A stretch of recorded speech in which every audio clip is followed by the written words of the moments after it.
આજના છેલ્લા ઘણા વર્ષોથી મનમાં મનોમંથન હતું કે આ રખડતા નંદીઓનો કોઈ ધણી નથી, તો આજે અમે ધણી બન્યા છીએ.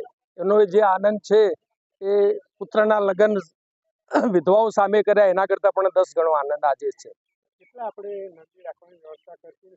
અહીં 111 નંદી રાખવાનું આ વાલમ આશ્રમ અને ગ્રીન ગ્લોબલ બ્રિગેડ દર મહિને એને નિભાવવાનો ખર્ચ પણ આપશે. અને આ એક સાધન પણ અમે એવું બનાવ્યું છે, ભારતનું પ્રથમ, કે કોઈ પણ નંદી આરામથી એમાં ચડી પણ શકે, ઉતરી પણ શકે, નંદીને એમાં ખાવાનું પણ મળી રહે, પાણી પણ મળી રહે.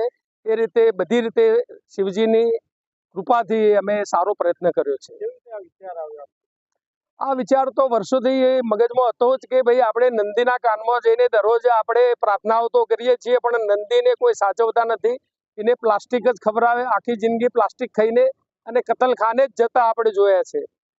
તો આ નંદીઓને પણ આપણે શિવજીના પ્રતિક સમા એ આપણી હિન્દુ ધર્મની સંસ્કૃતિ પ્રમાણે સાચવવા આપણી નૈતિક ફરજના ભાગરૂપે અમે આ આયોજન કરેલ છે.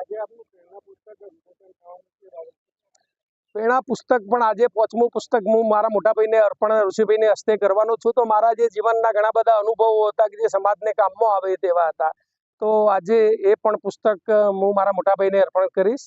અને એ પણ પુસ્તક સમાજે વાંચીને એમાં ઘણું બધું કે શીખવા જેવું સમાજને અત્યારે જરૂર જે નવા જમાનાને નવા બાળકોને છે એના ઘણા વિષયોમાં મેં લીધા છે. પહેલા તો વિસનગર શહેરને અમે નંદી મુક્ત કરવાના છીએ.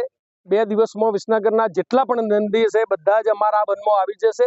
અમે એનું નામ શિવ નંદી ધામ રાખ્યું છે. આ નામ આનંદીબેન જ્યારે અમે એમને લોખંડી મહિલા તરીકે જ્યારે અમે એમને એવોર્ડ આપ્યો મહારાજના હસ્તે દંતાલીના, એ દિવસે બેને હમણાં નામ આપ્યું કે શિવ નંદી ધામ જીતું તું આ નામ રાખ. અને બેને પણ અમને પ્રોમિસ આપી હતું કે ભાઈ અમે લખનઉમાં આ એક પહેલું શિવ નંદી ધામ બનાવીશું. તો અમે પણ બેનની પાસે 1 મહિના પછી જવાના છીએ અને ત્યાં પણ શિવ નંદી ધામ લખનઉમાં પણ બને એવી અમે બેન પાસે માગણી કરેલ છે.